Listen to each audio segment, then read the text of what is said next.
আমরা আজকে যেটা পড়বো সেটা হচ্ছে ইউপিএসসি এসপিএসসি ক্যাগ। মানে আমরা ইউনিয়ন লেজিসলেচারের মধ্যে বা আমাদের ইউনিয়ন পার্টের মধ্যে বা সেন্ট্রালের মধ্যে আমাদের যে যে অফিসিয়ালসগুলো রয়েছে তাদেরকেও আমরা আস্তে আস্তে করে কভার করব। আমরা সবাই জানি ইউপিএসসি একটা কনস্টিটিউশনাল বডি, এসপিএসসি একটা কনস্টিটিউশনাল বডি এবং ক্যাগও একটা কনস্টিটিউশনাল পোস্ট, তাই না? তো তো আমরা যদি এই জিনিসগুলোকে একটু সিকোয়েন্সিয়ালি দেখি তাহলে দেখতে পাবো যে ইউপিএসসি মেম্বারদের যা কোয়ালিফিকেশন, অলমোস্ট সেম কোয়ালিফিকেশন ক্যাগের। এই নোটটা বানানোর পরে মনে হয়েছিল যদি ফরম্যাটটা এরকম বানাতাম, প্রথমে ক্যাগ, তারপরে ইউপিএসসি, তারপরে এসপিএসসি, তাহলে তোমরা সিমিলারিটি আরও অনেক বেশি পেতে। কারণ তুমি ম্যাক্সিমাম ক্ষেত্রেই দেখবে যে ইউপিএসসির সঙ্গে ক্যাগের একটা দারুণ সামঞ্জস্যতা রয়েছে। আর এসপিএসসি তো রয়েছেই, বাট এসপিএসসি তো লোয়ার অফিসিয়াল হিসাবে কাজ করে থাকে, সেই জন্য এসপিএসসির সঙ্গে ক্যাগের সেরকম সম্পর্ক আমরা হয়তো মানে পাচ্ছি না, যদিও একই রকম, বাট ইউপিএসসির সঙ্গে সিমিলারিটিটা মাছ মাছ গ্রেটার। ক্লিয়ার? তো চলো আমরা যদি একটু দেখে নিই তাহলে দেখা যাচ্ছে যে কি কি আমাদের এখানে রয়েছে। প্রথম আমরা ইউপিএসসি রেখেছি, তারপরে এসপিএসসি রেখেছি, তারপরে ক্যাগ রেখেছি। তো দেখো সেম আমরা যেরকমভাবে অন্যান্য অফিসিয়ালসদের পড়েছি সেরকমভাবে আমরা এই অফিসিয়ালসকেও পড়বো। যেমন প্রথমত কি, এরা আমরা বডি পার্টটায় চলে যাচ্ছি, যে এটা কি, এটা একটা কনস্টিটিউশনাল বডি, এটাও একটা কনস্টিটিউশনাল বডি, এটাও একটা কনস্টিটিউশনাল বডি বলতে পারবো, কনস্টিটিউশনাল পোস্ট বলতে পারো। কারণ ক্যাগ আমরা জানি আলাদা করে স্টেট বা ইউনিয়নের জন্য হয় না, একসাথেই ক্যাগ বলে একজনই থাকে যাকে বলা হয় কম্ট্রোলার অ্যান্ড অডিটর জেনারেল। ঠিক আছে? তো এটা কোন পার্টে রয়েছে? পার্ট 5-এ রয়েছে। আর্টিকেল কত থেকে কত? 148 থেকে 151। আর কোথা থেকে আমরা নিয়েছি? ইউকে থেকে নিয়েছে, তাই তো? তো এই হচ্ছে আমার মোটামুটি, এটাও কনস্টিটিউশনাল বডি তুমি বলতে পারো। আচ্ছা, নেক্সট হচ্ছে সাবজেক্ট। দেখো ইউনিয়ন লিস্ট, এটাও কি ইউনিয়ন লিস্ট, এটা কি স্টেট লিস্ট। দেখবে তুমি ম্যাক্সিমাম সিমিলারিটিটা তুমি ইউপিএসসির সঙ্গে ক্যাগের পাবে। পড়াশোনা করতে অনেক সহজ হয়ে যায় এতে আমাদের। যদি আমরা স্ট্যাটাস দেখে নিই, স্ট্যাটাস দেখলে দেখা যাচ্ছে যে একে আমরা কি বলে থাকি? Watch dog of merit system of India. আচ্ছা, watch dog of merit system of India মানে, মানে যে প্রখর একটা ওয়াচ ডগ, মানে কি, যে পাহারাদার, যে তোমার কোনোভাবেই বাড়িতে চুরি ডাকাতি হওয়ার চান্সই নেই যদি কোনো ডগকে তুমি সামনে রেখে দাও, তাই না? তাহলে ওয়াচ ডগ কেন বলা হচ্ছে? ওয়াচ ডগ বলা হচ্ছে যে আমাদের ইন্ডিয়াতে টোটাল যে মেরিটোরিয়াস স্টুডেন্টগুলো রয়েছে তাকে খুঁজে বার করা, পরীক্ষা দিয়ে তাদের সিলেকশন দেওয়া, এর কাজই হচ্ছে ইউপিএসসির কাজ। তাই একে বলা হচ্ছে watch dog of merit system of India. একে কি বলা হচ্ছে? Watch dog of public finance. তুমি ভাবো আমাদের টাকা কাকে দেওয়া হচ্ছে? গভর্নমেন্টকে দেওয়া হচ্ছে। তো গভর্নমেন্ট যেন আমাদের টাকা নিয়ে যা ইচ্ছে তাই করতে না পারে, সেই জন্য ওই বাড়ির পাহারাদারের মতো এও আমাদের পাবলিক ফাইন্যান্সের দিকে প্রখরও দৃষ্টি রেখেছে, যে এ যদি বা এনার যদি দৃষ্টি থাকে তাহলে গভর্নমেন্ট এখান থেকে টাকা নয়ছয় করতে পারবে না। তাহলে একই রকম ব্যাপারটা এখানেও আমরা কি বলছি? ওয়াচ ডগ অফ তোমার স্টেট। মানে ইন ইন্ডিয়ার যে ছোট ছোট স্টেট রয়েছে সেখানে কার দায়িত্ব দেওয়া হয়েছে? এসপিএসসির। এই যে আমরা যে আজকে ডব্লিউবিসিএস এর জন্য পড়াশোনা করছি, আজকে বিডিও, রেভিনিউ অফিসার বা আরও বলি যাদের আমরা, বা এই যে যে পোস্টগুলো তৈরি হচ্ছে, এই পোস্টগুলো কারা সিলেক্ট করছে? এসপিএসসি। সেখানে কি সুপার কোয়ালিটির স্টুডেন্টকেই ওরা কিন্তু সিলেক্ট করছে, তাই বলা হচ্ছে watch dog of merit system of India. তুমি জাস্ট একবার রিডিং করবে, আমি তোমাকে বলছি 70% ইনফরমেশন কমপ্লিট হয়ে যাবে। শুধু কি বলতো, নোটটাকে সাজানোটাই হচ্ছে ব্যাপার। আমরা পড়াশোনাটাকে বার্ডেন বানিয়ে ফেলছি, এটাই হচ্ছে আমাদের পক্ষে সব থেকে কঠিন হয়ে যাচ্ছে। বাট পড়াশোনাটাকে বার্ডেন না বানিয়ে যদি তুমি পড়াশোনাটাকে শুধু গুছিয়ে দাও তাহলে দেখবে পড়াশোনাটা অনেকটাই সহজ হয়ে যায়।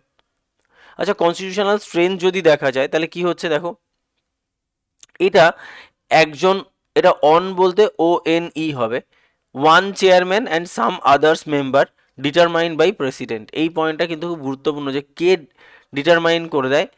সেটা হচ্ছে প্রেসিডেন্ট। যে এখানে বলা হচ্ছে কতজন নিয়ে আমাদের ইউপিএসসি অর্গানাইজেশনটা তৈরি হয়। একজন চেয়ারম্যান থাকে আর কিছু মেম্বার্স থাকে, সেটা কে ডিসাইড করে দেয়? সেটা জেনারেলি প্রেসিডেন্ট ডিসাইড করে। তো এখন কত রয়েছে? এখন ইউপিএসসির একজন চেয়ারম্যান রয়েছে আর 7জন আদার্স মেম্বার রয়েছে। একজন চেয়ারম্যান আর 7জন আদার্স মেম্বার।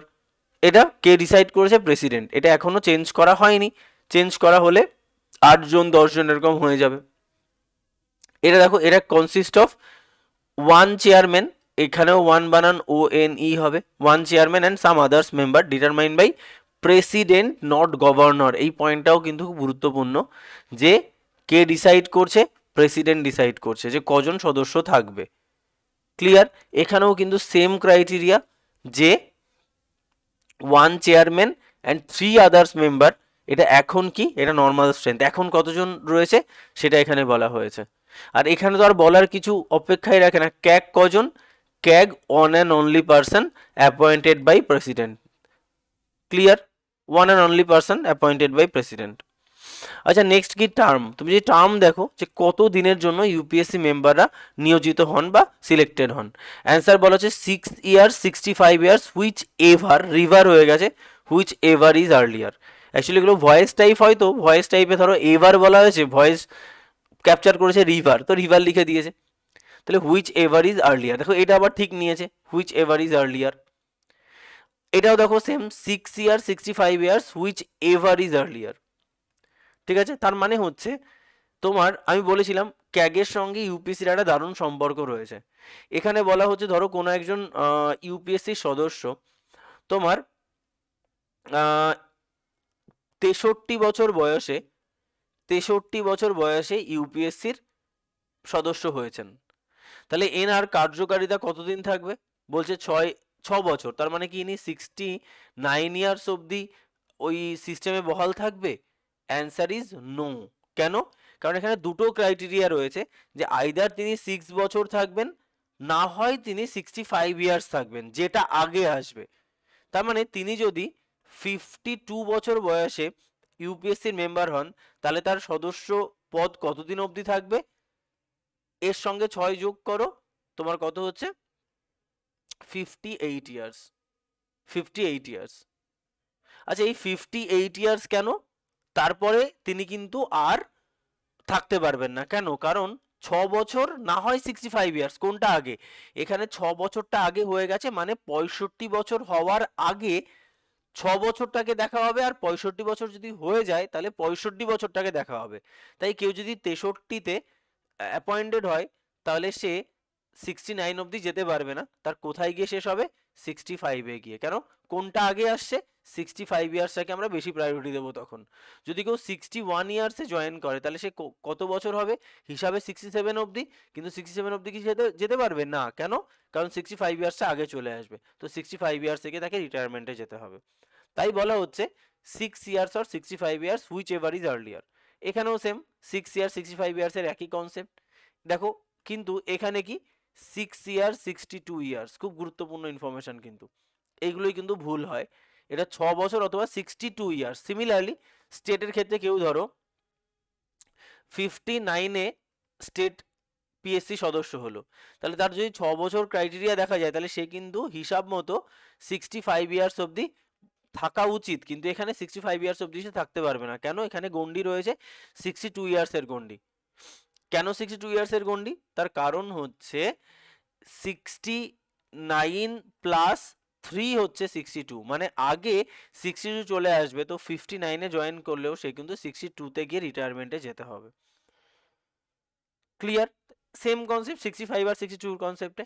এবার আমার কথা হচ্ছে, কেউ কি বলতে পারবে যে কেন এই এসপিএসসির সদস্যদের 62 ইয়ার্স করা হয়, কেন 65 নয়? কমন সেন্স কি বলছে তোমরা দেখি, কে বলতে পারো, বা কার কমন সেন্সটা কি মনে হচ্ছে বলো দেখি একবার, যে কি হতে পারে? 65 হলে দোষ কি হতো? বলবে কেউ? একটু ট্রাই করো।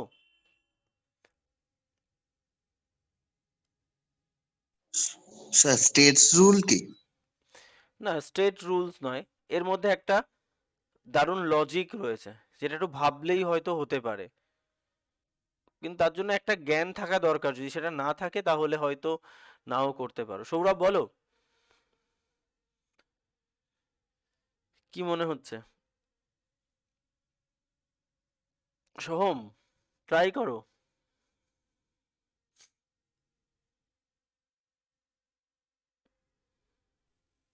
স্যার মেম্বারদের ইয়েগুলো কি 60, এটা ঠিক বলতে পারবো না। আচ্ছা, তাহলে দেখো, এর জন্য একটা ছোট্ট জিনিস যদি আমি তোমাকে বলে দিই, সেটা হচ্ছে, ধরো আমি তোমাকে একটা ক্লু দিচ্ছি, তাতে হয়তো তুমি 60% পারবে, বাকি 40% তোমার কমন সেন্স কাজে লাগাতে হবে। এখানে একটাই কথা রয়েছে যে কোনো ইউপিএসসির মেম্বার আফটার রিটায়ারমেন্ট রিঅ্যাপয়েন্টেড হতে পারবেন না, বা তোমার নিচের পোস্টে যেতে পারবেন না। কি বলছে, এসপিএসসি এর লোকেরা ইউপিএসসিতে যেত। অ্যান্সারটা মনে হয় তুমি ঠিকই বলেছো, যদিও আমি অ্যান্সারটা খুব অগোছলো লাগছে, বাট ঠিকই বলেছে। দেখো বেসিক্যালি এখানে একটাই জিনিস রয়েছে, যে এটা খুব দারুণ জিনিস, আমরা মেন্সে করব। দেখো আমরা এখানে 4জন অফিসিয়ালকে পাচ্ছি, কে কে বলো তো? UPSC, UPSC chairman, UPSC member, SPSC chairman, আর এসপিএসসি মেম্বার। কনস্টিটিউশনে একটা কথাই রয়েছে, একটা রুলই রয়েছে, কোনো হায়ার অফিসিয়াল লোয়ার অফিসিয়াল হিসাবে কাজ করতে পারবেন না। যেমন কোনো দিনই কোনো প্রেসিডেন্ট গভর্নর হিসাবে অ্যাপয়েন্টেড হবেনই না। ঠিক আছে, মানে কোনো হায়ার অফিসিয়াল কখনোই তোমার লোয়ার অফিসিয়াল হিসাবে কাজ করবেন না। ইউপিএসসি চেয়ারম্যান কোনো দিনই ইউপিএসসি মেম্বার হিসাবে অ্যাপয়েন্টেড হতে পারবেন না। ইউপিএসসি চেয়ারম্যান কোনো দিনই এসপিএসসি চেয়ারম্যান হিসাবে অ্যাপয়েন্টেড হতে পারবেন না। কিন্তু লোয়ার অফিসিয়াল সর্বদা হায়ার অফিসিয়ালে যেতে পারবে। তার মানে ইউপিএসসির যে মেম্বার, সে কিন্তু এসপিএসসির যে মেম্বার, সে কিন্তু এসপিএসসির চেয়ারম্যান হতে পারে, সে ইউপিএসসির মেম্বার হতে পারে, এবং এসপিএসসির তোমার মেম্বার কিন্তু ইউপিএসসির চেয়ারম্যানও হতে পারে। তো তুমি ভাবো কেন করা হয়? তার কারণ হচ্ছে, মানে এটা আমার লজিক, কোথাও লেখা নেই, এটা আমার কমন সেন্স তাই বলে, যে কারণ এটা রুল তো রুলই, আবার কেন তার তো কোনো প্রশ্নই আসে না। আবার আমি তোমাকে একটা কমন সেন্সের কোশ্চেন করলাম। আমার পার্সোনালি যেটা মনে হয়, যে যারা 62 ইয়ার্স এজে এসপিএসসি সদস্য যারা রিটায়ার করবে, তারা যেন আফটার রিটায়ারমেন্ট তাদের যেন একটা চান্স থাকে ইউপিএসসি মেম্বার হিসাবে অ্যাপয়েন্টেড হওয়ার মিনিমাম 3 বছর। তাকে আমরা একটা সুযোগ দেই, যে তুমি যদি এসপিএসসি চেয়ারম্যান হিসাবে 62 ইয়ার্সে কমপ্লিট হয়ে যায়, তাহলে তোমার একটা চান্স যেন থাকে যে তুমি ইউপিএসসির জন্য ট্রাই মারতে পারো 3 বছর। সেই জন্য 65 ইয়ার্স করা হয়েছে। আমার লজিক্যালি আমার সেটাই মনে হয়, যেহেতু ইউপিএসসি চেয়ারম্যান আর নিচে নামতে পারবে না, তো তুমি ভাই তোমার লাস্ট বয়স অবধি 65 ইয়ার্স অবধি থাকো, তারপরে ভাগো। ঠিক আছে, এটা একটা লজিক হতে পারে। তো নেক্সট দেখো, নেক্সট আমরা চলে যাচ্ছি কন্ডিশন অফ অফিস। আচ্ছা, কন্ডিশন অফ অফিস মানে কি? কে ডিটারমাইন করছে? প্রেসিডেন্ট। প্রেসিডেন্ট ডিটারমাইন করছে যে কি কি কন্ডিশনে সে ইউপিএসসির মেম্বার হতে পারে।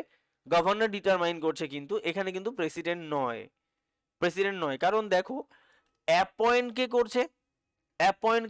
দেখো অ্যাপয়েন্ট করছেন কিন্তু প্রেসিডেন্ট। ঠিক আছে, এখানে কে অ্যাপয়েন্ট করছে? প্রেসিডেন্ট। আবার এখানে কে of condition for office select করেছেন? প্রেসিডেন্ট। ঠিক আছে, দেখো যেহেতু এখানে তোমার যে ইউপিএসসি হায়ার অফিসিয়াল, তো ডেফিনেটলি প্রেসিডেন্ট হবে। দেখো কন্ডিশন অফ অফিস এটা চেক করার দায়িত্ব কার? এনার ক্ষেত্রে প্রেসিডেন্ট, আর এনার ক্ষেত্রে গভর্নর। কেন? তার কন্ডিশন অফ অফিস মানে কি? মানে তুমি আজকে ইউপিএসসি সদস্য হওয়ার জন্য তোমার যা যা যোগ্যতা থাকা উচিত সেটা তোমার আছে কিনা। যেমন ফার্স্ট কন্ডিশন হচ্ছে, তুমি কোনো অফিস অফ প্রফিটে যুক্ত থাকতে পারবে না যদি তুমি ইউপিএসসির মেম্বার হও। তার মানে হচ্ছে তুমি অন্য কোনো বিজনেস করতে পারবে না, অন্য কোনো কনস্টিটিউশনাল পোস্ট হোল্ড করতে পারবে না। তুমি যদি ইউপিএসসির মেম্বার হও, তো তুমি কেবলমাত্র ইউপিএসসির মেম্বারই হবে। তো এইগুলো হচ্ছে তোমার কিছু ক্রাইটেরিয়া, যেগুলো কে চেক করে? এখানে প্রেসিডেন্ট, এখানে কে? গভর্নর। কে ডিটারমাইন করে কি কি থাকা উচিত? দেখো ডিটারমাইন বাই পার্লামেন্ট, ডেফিনেটলি, কারণ যেহেতু ক্যাগ একটা কনস্টিটিউশনাল একটাই পোস্ট, তো এটা parliament time to time determine করে যে ক্যাগের কি কি কন্ডিশন থাকা উচিত, যে কন্ডিশনের উপরে বেস করে ক্যাগ একজন ক্যাগ হিসাবে অ্যাপয়েন্টেড হবেন। ক্লিয়ার? নেক্সট হচ্ছে appointed.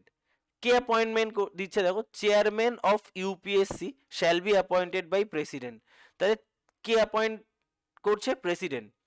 Member of the UPSC shall appointed by president also, but in consultation with chairman. তাহলে চেয়ারম্যান হোক আর মেম্বার হোক, দুজনকেই অ্যাপয়েন্ট করছে কে? আমাদের প্রেসিডেন্ট।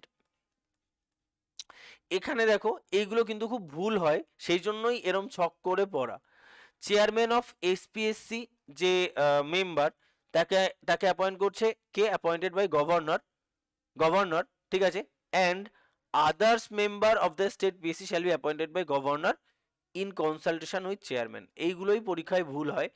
দেখো প্রেসিডেন্ট হয়ে যায়, এসপিএসসি কিন্তু গভর্নর, এখানে কিন্তু আবার প্রেসিডেন্ট। এইগুলোই তোমাকে খেয়াল রাখতে হবে। আমি যেমন তোমাদের বারবার বলি না, ওয়ান পেজ নোট বানাও, ওয়ান পেজ নোট। আচ্ছা, ওয়ান পেজ নোট বানানোর উদ্দেশ্য কি? এই পুরো নোটটা থেকে তোমার কোনটা আটকে যাচ্ছে সেটাকেই লেখো। যেমন আমি যদি তোমাকে বলি যে দেখো, এটা তো আমাদের এই পুরো নোটটার এখন অবধি তুমি যতটা পড়েছো তার মধ্যে তোমার আটকে যাওয়ার মতো জিনিস কি বলো তো? ধরো ইন কেস এত বাল্ক অফ ইনফরমেশন মধ্যে তোমার আটকে যাবে কি? তোমার কখনো আটকাবে? এটা কনস্টিটিউশনাল বডি, কারণ তুমি জানো ইউপিএসসি এসপিএসসি একটা কনস্টিটিউশনাল বডি, কারণ এদের জন্য নির্দিষ্ট আর্টিকেল রয়েছে। এটা আটকানোর কোনো চান্স নেই। এটা তোমার ভুল হতেই পারে, তাহলে তুমি আর্টিকেলটা লিখে রাখতে পারো, কারণ পার্ট 5-এর মধ্যে রয়েছে। তুমি জানো পার্ট 5-এর আর্টিকেলের লাস্টে ক্যাগ সম্পর্কে পড়ি। যদি তোমার কখনো ভুল হয় যে হয়তো ক্যাগ টেকেন ফ্রম আর কত আর্টিকেল, তাহলে তুমি ওয়ান পেজের নোটে ক্যাগ সম্পর্কে এই দুটো ইনফরমেশন তুমি লিখলে। সাপোজ আমি ইনিশিয়াল স্টেজে বলছি, এটা কি তোমার আটকাবে? ইউনিয়ন লিস্ট স্টেট লিস্ট, এটা আটকানোর কোনো চান্সই নেই, কোনো চান্সই নেই। দেখো, এটাও তোমার একবার পড়লে আর সেকেন্ড টাইম কিন্তু তোমার এটার দরকার হবে না। কেন? Watch dog of merit system, তুমি বলো এটা কি লাগবে? লাগবে না। নেক্সট তোমার, তুমি যদি এইদিকে চলে যাও যে আচ্ছা, এইটা একটা পয়েন্ট দেখো রয়েছে, সেখানে বলা হয়েছে highest financial executive of the country. এটাও তুমি জানো যে পুরো ফাইন্যান্স ব্যাপারটাকে কিন্তু দেখছে, এটাও লাগবে না। তোমার আটকাতে পারে কোথায়? ইউপিএসসির মধ্যে এই পয়েন্টটা আটকাতে পারে যে এর কনস্টিটিউশনাল স্ট্রেংথ কে ডিসাইড করে? প্রেসিডেন্ট। কনস্টিটিউশনাল স্টেট কে ডিফাইন করে? সেটা কিন্তু তোমার প্রেসিডেন্ট। এই পয়েন্টটা তোমার আটকাতে পারো, তুমি এই পয়েন্টটাকে জাস্ট লিখে রাখতে পারো ওখানে। আবার এদিকে কি নর্মাল স্ট্রেংথ কি? 7 জন মেম্বার, এটা তোমার ভুল হতে পারে, তো 1+7 লিখে রাখতে পারো। এটা 1+3, যদি ভুল হয় তো এটা লিখতে পারো। আর এই পয়েন্টে লিখতে পারো এটা 665, এটা 662। আর এই পয়েন্টটা কি? গভর্নর। তো তুমি জাস্ট যে জিনিসগুলো তোমার ভুল হবে জাস্ট সেইটুকুই, ঠিক আছে। কি বলছে একটা কোশ্চেন, সৌম্য বলছে যে কি কোয়ালিফিকেশন আর এক্সপিরিয়েন্সের উপর বেস করে চেয়ারম্যান রিক্রুট হন? দেখো, এর মধ্যে সব থেকে মেইন যে কোয়ালিফিকেশন সেটা হচ্ছে যে কোনো একজন মেম্বার অফ মানে ইউপিএসসি মেম্বার বা এসপিএসসি মেম্বার, বিশেষ করে ইউপিএসসির কথা বলছি, সেখানে at least 10 years of experience in either central or state service. মানে এখানে মেইন কোয়ালিফিকেশনটাই হচ্ছে যে কোনো একজন ইউপিএসসি মেম্বার হতে গেলে তাকে তাকে 10 বছরের মিনিমাম এক্সপেরিয়েন্স সেন্ট্রাল অথবা স্টেট সার্ভিসে থাকতে হবে।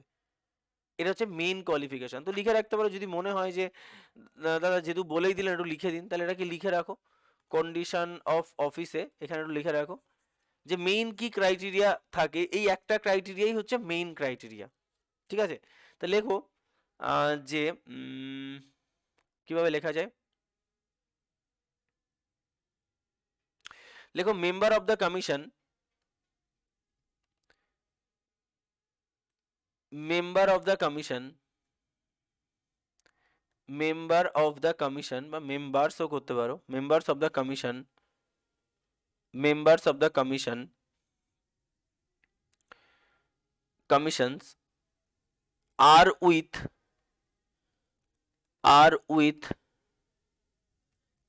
at least at least 10 years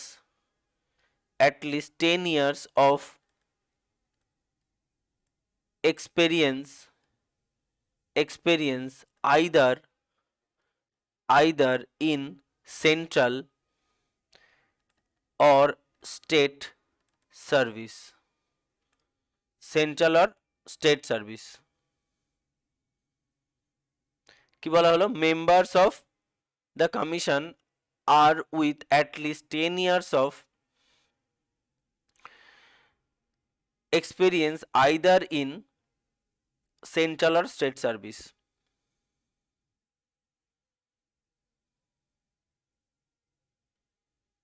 ঠিক আছে। আর এখানে কি হবে, এখানে 10 ইয়ার্স অফ স্টেট সার্ভিস। ঠিক আছে। মেইনলি কি বলতো, কেউ যদি সেন্ট্রাল সার্ভিসও করে এখানে একই ব্যাপার, এখানেও members of commission are with minimum 10 years of experience of either central state service. তার কারণ কারণ কি, তার কারণ হচ্ছে সেন্ট্রালে চাকরি করলে কি তুমি ইয়ে হতে পারবে না এসপিএসসি, না হতেই পারবে, কোনো ইস্যুস নেই।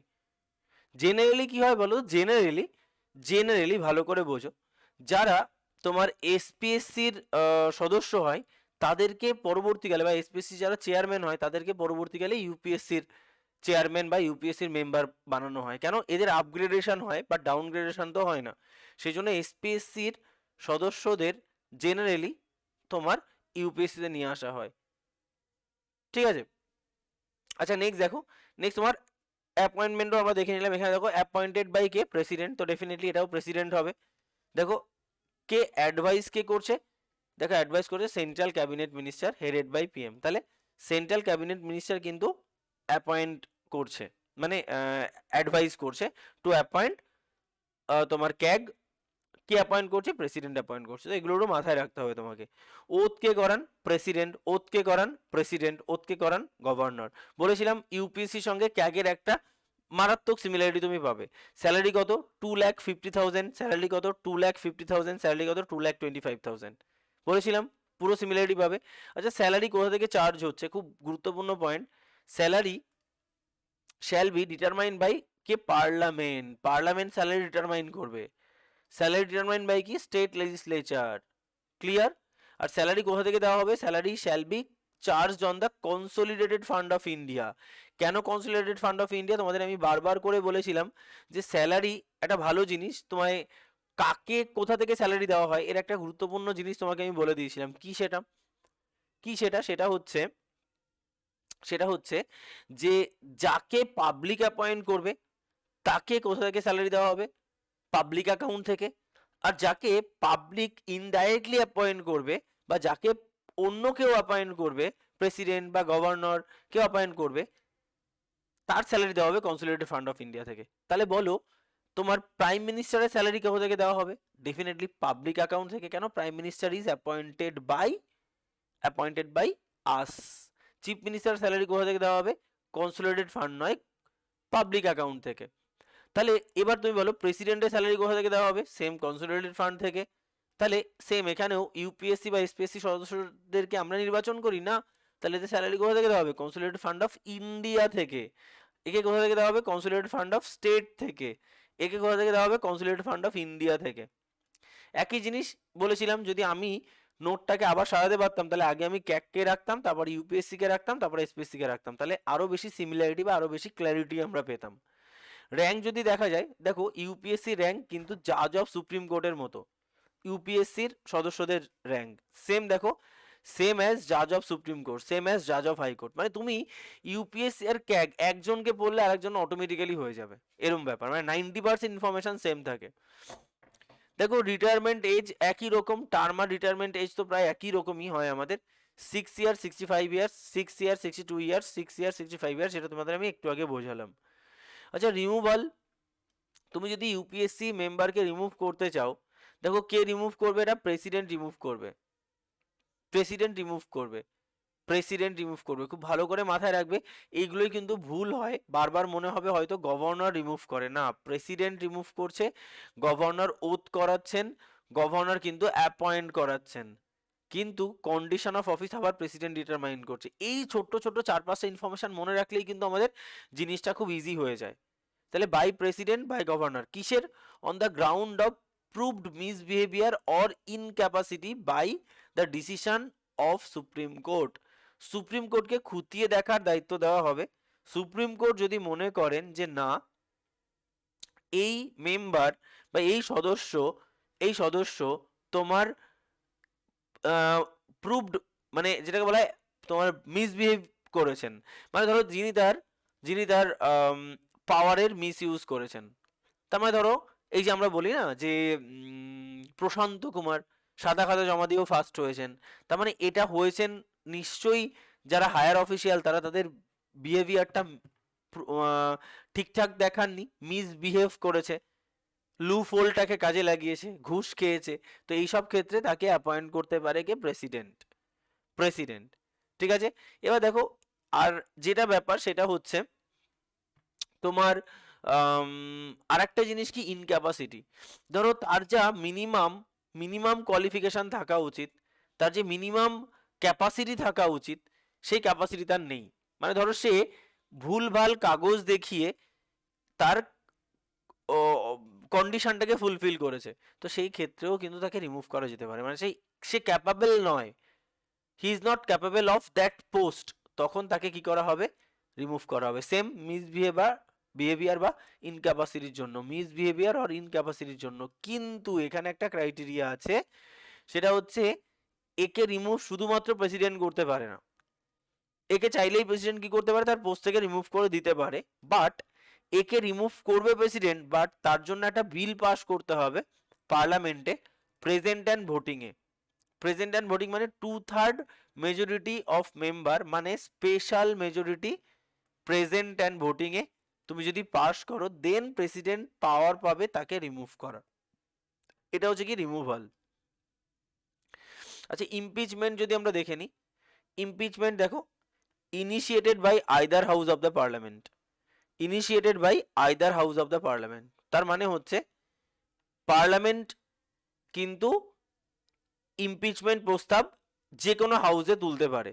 তার মানে এরমটা নয় যে আগে লোকসভায় তুলতে হবে তারপর রাজ্যসভায় পাস করতে হবে, এরমটা নয়। লোকসভা হোক রাজ্যসভায় হোক যে কোনো জায়গায় ইমপিচমেন্ট আনা যায়। ইমপিচমেন্ট ওয়ার্ডটা এদের সঙ্গে অ্যাপ্লিকেবল নয়, এর ক্ষেত্রে অ্যাপ্লিকেবল নয়। এর ক্ষেত্রে অ্যাপ্লিকেবল কেন, তার কারণ এখানে একটা মেজরিটির দরকার, তার জন্য ইমপিচমেন্টের প্রস্তাব আনা হয়েছে। তাহলে ইমপিচমেন্ট কার হয়, ক্যাগের হয়, বাট ইমপিচমেন্ট কিন্তু ইউপিএসসি মেম্বার বা এসপিএসসি মেম্বারের হয় না, যেহেতু প্রেসিডেন্ট একে রিমুভ করে। দেখো রেজিগনেশন লেটার কার কাছে দেবে, প্রেসিডেন্টের কাছে। কার কাছে দেবে, গভর্নরের কাছে। তাহলে মানে বুঝতে পারছো এখানে ঘেটে আছে অ্যাপয়েন্টেড ওথ এবং রেজিগনেশন লেটার সবটাই কিন্তু গভর্নর হবে, আর এখানে কার কাছে দিচ্ছে, প্রেসিডেন্টের কাছে। তাহলে তুমি দেখতে পাচ্ছ যে ইউপিএসসি আর ক্যাগের মধ্যে প্রায় 90% ইনফরমেশনের সিমিলারিটি রয়েছে। ফাংশনস যদি আমরা দেখি তাহলে দেখো, to conduct examination of for the appointment and recruitment of the service under union, মানে ইউনিয়নের আন্ডারে যা যা সার্ভিস রয়েছে সেইগুলোর অ্যাপয়েন্টমেন্ট এবং রিক্রুটমেন্ট কারা করছে, এই ইউপিএসসি পার্টটা করছে। আর দেখো এখানে কি বলা হচ্ছে, এখানে হচ্ছে স্টেটের আন্ডারে যে সার্ভিসগুলো রয়েছে সেইগুলোর অ্যাপয়েন্টমেন্ট এবং রিক্রুটমেন্ট করছে এই এসপিএসসি সদস্য। আর এই কি করছে, টু ইনভেস্টিগেট করছে কি, revenue and expenditure of the government কি এক্সপেন্ডিচার করছে, কতটা রেভিনিউ কালেক্ট করছে, এই সমস্ত কিছু কে, ক্যাগ সাইন করছে, ক্যাগ অডিট রিপোর্ট তৈরি করছে। এই ক্যাগের অডিট রিপোর্ট তৈরির পরেই কিন্তু একটা ক্লিন চিট পাচ্ছে। আচ্ছা নেক্সট চলে যাচ্ছে আরো কিছু ইনফরমেশন। রিপোর্ট, ইউপিএসসি একটা অ্যানুয়াল রিপোর্ট পাবলিশ করে, সেই রিপোর্টের উপর ভিত্তি করেই কিন্তু কতগুলো পোস্ট নেক্সট ইয়ার খালি হবে বা ভ্যাকেন্ট হবে সেটা কিন্তু দেখা যায়। সেটা কার কাছে সাবমিট করে, প্রেসিডেন্টের কাছে। কার কাছে সাবমিট করে, গভর্নরের কাছে। এবং এখান থেকেই জানা যায় যে ডব্লিউবিসিএসে কতগুলো পোস্ট ফাঁকা হতে চলেছে। এবং এখানে কি রিপোর্ট পাবলিশ করে, অডিট রিপোর্ট পাবলিশ করে। অডিট রিপোর্ট কার কাছে পাবলিশ করে, প্রেসিডেন্টের কাছে পাবলিশ করে।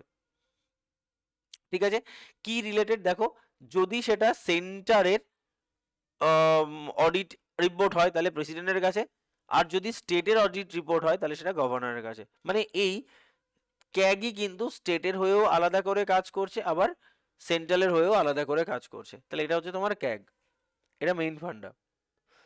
ক্লিয়ার? এবার দেখো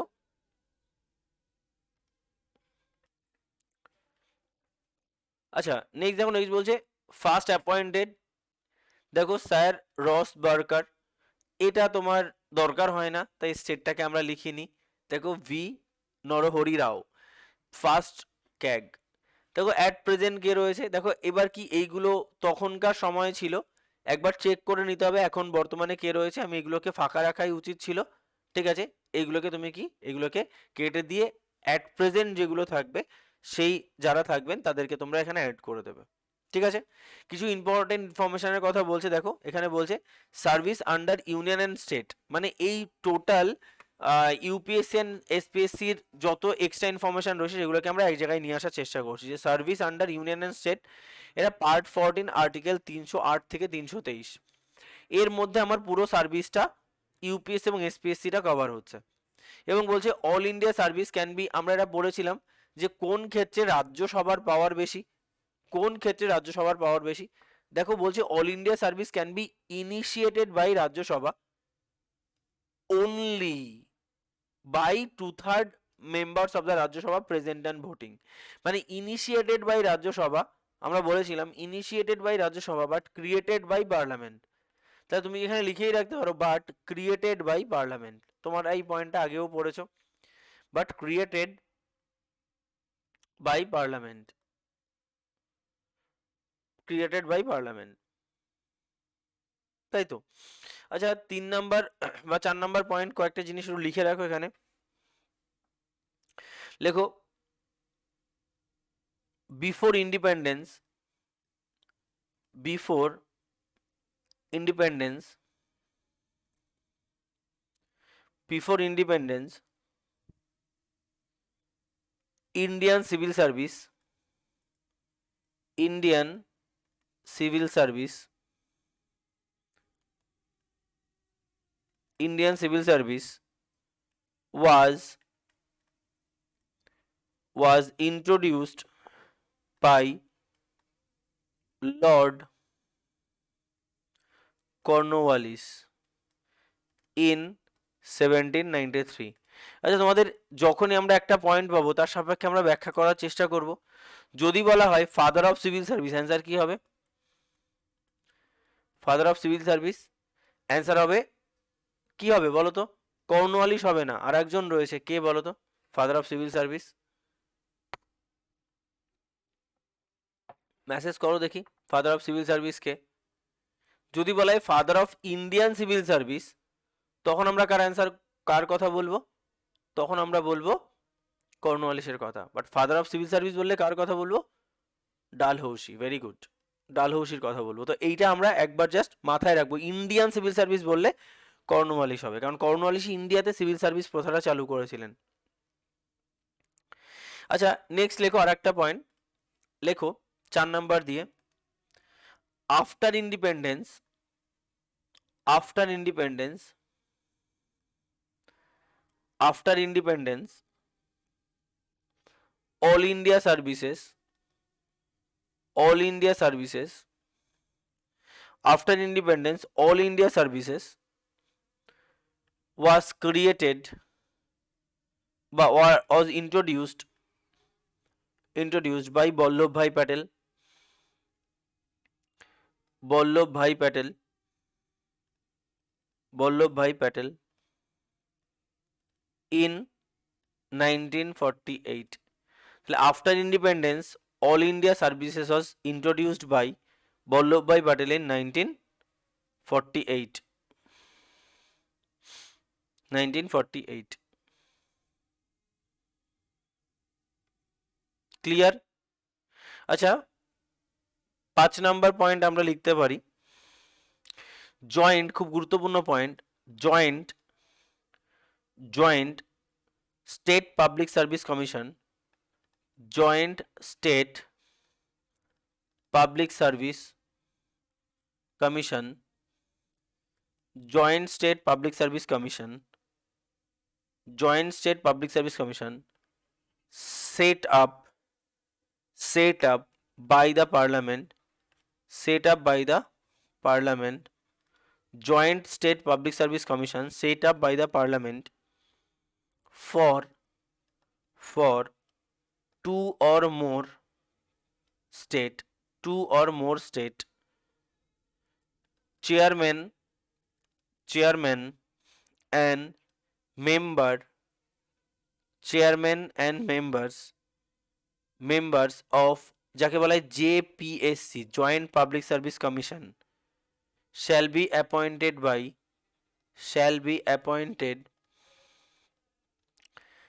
appointed by প্রেসিডেন্ট। এটা খুব গুরুত্বপূর্ণ পয়েন্ট, এটা পরীক্ষায় কোশ্চেন দেয়। আচ্ছা জেনারেলি আমি তোমাকে কি বললাম, জেনারেলি তোমার আমরা যদি স্টেট পাবলিক সার্ভিস কমিশন দেখি, SPSC appointed by members governor, কিন্তু JPSCর যার চেয়ারম্যান তাকে অ্যাপয়েন্ট করছে কে? প্রেসিডেন্ট। আচ্ছা, জেপিএসসি মানে কি? Joint public service commission. মানে ধরো আজকে বিহার এবং ওয়েস্ট বেঙ্গল এরা ঠিক করলো যে আমাদের মধ্যে জয়েন্ট পাবলিক সার্ভিস কমিশন হবে, মানে যেখানে তোমার ছেলেরা, তোমার ছেলে মেয়েরা আর আমার ছেলে মেয়েরা সবাই এই পরীক্ষায় একসাথে বসবে। ডব্লিউবিপিএসসি হবে না বা বিপিএসসি হবে না, কি হবে? একবারে হবে JPSC, for Bihar and West Bengal. তাহলে এর যে হোল্ডার বা যে এটাকে ক্যারি ফরওয়ার্ড করে নিয়ে যাবে সে কে? জেপিএসসি, কারণ joint state public service commission. যার মেম্বার, তুমি বলো তো, এর এর যে চেয়ারম্যান, তাকে যদি ওয়েস্ট বেঙ্গলের গভর্নর অ্যাপয়েন্ট করে, তাহলে ওয়েস্ট বেঙ্গলের গভর্নরকে আমরা বেশি প্রায়োরিটি দিলাম। সেই জন্য বিহারের গভর্নর এটাকে অ্যাপয়েন্ট করবে না, ওয়েস্ট বেঙ্গলের গভর্নর একে অ্যাপয়েন্ট করবে না। অ্যাপয়েন্ট করবে কে? প্রেসিডেন্ট। আর রিমুভ বাই তো প্রেসিডেন্ট, সেটা এমনি এসপিএসসি সদস্যদেরও রিমুভ করে প্রেসিডেন্ট, তো জেপিএসসি সদস্যদেরও রিমুভ করবে প্রেসিডেন্ট। তো এটা কিন্তু খুব গুরুত্বপূর্ণ পয়েন্ট। এবার তোমাদের মাইন্ডে কোশ্চেন আসতে পারে, দাদা জেপিএসসি আদৌ কি কখনো দরকার হয়? জেপিএসসি দুটো ভাবে হতে পারে। একটা হচ্ছে দুটো স্টেট ঠিক করলো কোলাবোরেশনের মাধ্যমে, চলো আমরা জেপিএসসি করব, তো সেটা করা যেতে পারে। আর জেনারেলি কখন হয়?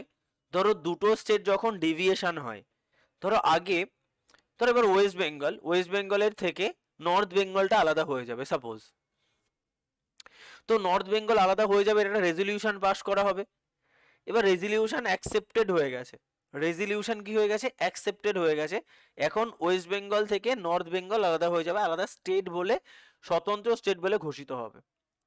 তুমি ভাবো, তাহলে হয়েও গেছে, এটা নর্থ বেঙ্গল, এরা আলাদা হয়ে গেল, আর এটা কি তোমার সাউথ বেঙ্গল, এরাও আলাদা হয়ে গেল। কিন্তু এদের মধ্যে যে কমিশনটা পড়ে রয়েছে সে কে? সে তো ডব্লিউবিপিএসসি। এখন তো ডব্লিউবিপিএসসি এটাকে কন্ডাক্ট করতে পারবে না, কারণ ডব্লিউবিপিএসসি কি হয়ে গেল? ওয়েস্ট বেঙ্গল, তার মানে এই অংশের হয়ে গেল। তখন যে নতুন বডি তৈরি করা হবে সে হবে জেপিএসসি।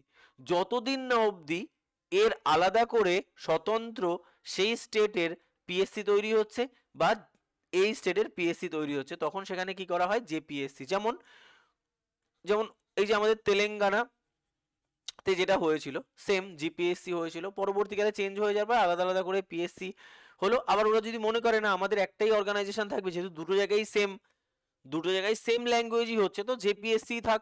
ল্যাঙ্গুয়েজের ভ্যারিয়েশন তো আমার হচ্ছে না, সবাই বাঙালি, তো ডব্লিউবিপিএসসি থাক, তো থাকলো, কোনো ইস্যুস নেই, তো নামটা চেঞ্জ করে জেপিএসসি করা হবে। এই সিনারিওতে এগুলো চেঞ্জ করা হয়। তাহলে দেখো, ডিউরেশন অফ জেপিএসসি লিখে রাখো, ডিউরেশন অফ জে এসপিএসসি করে দাও, joint state public service commission, জেপিএসসিও বলা হয়, জয়েন্ট পাবলিক সার্ভিস কমিশন বা joint state public service commission. লিখে রাখো 6 ইয়ার্স, 6 বছর। তাহলে জেপিএসসির ডিউরেশন কত? 6 ইয়ার্স। এটাও একটা গুরুত্বপূর্ণ পয়েন্ট যে এর রিক্রুটমেন্ট হওয়ার পর কত বছর অবধি ম্যাক্সিমাম সার্ভিসে বহাল থাকতে পারে। তো লিখে রাখো, retirement age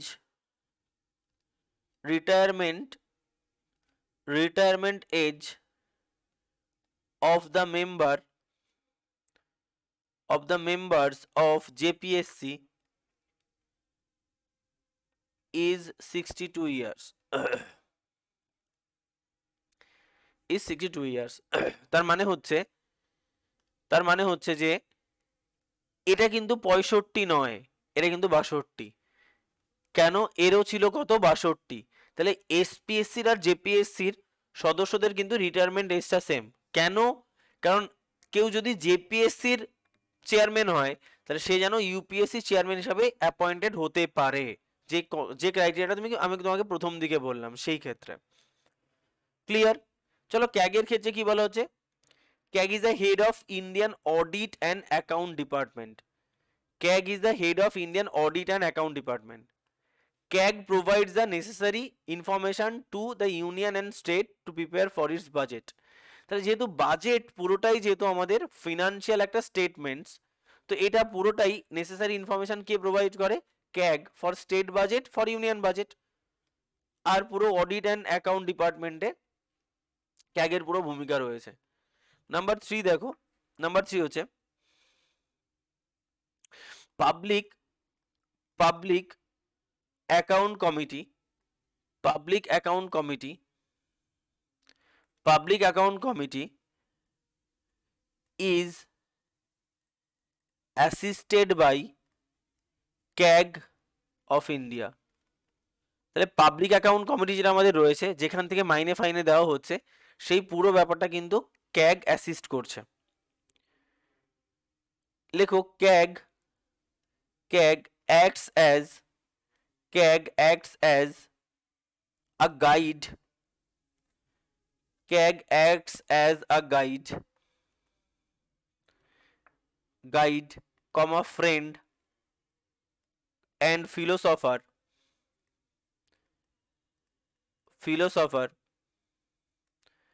of public account committee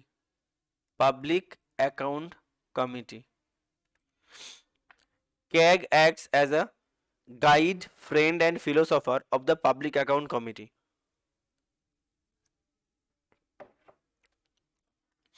আচ্ছা, নাম্বার 5 লেখো CAG is a custodian of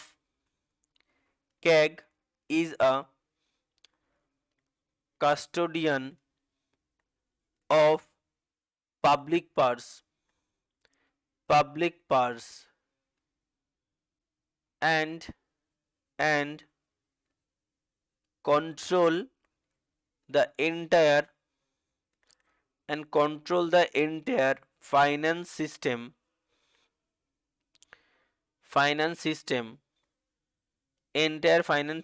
of country।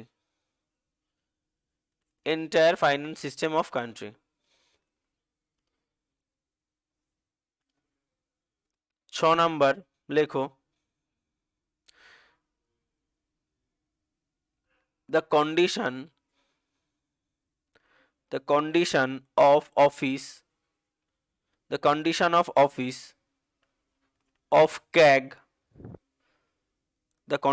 office of CAG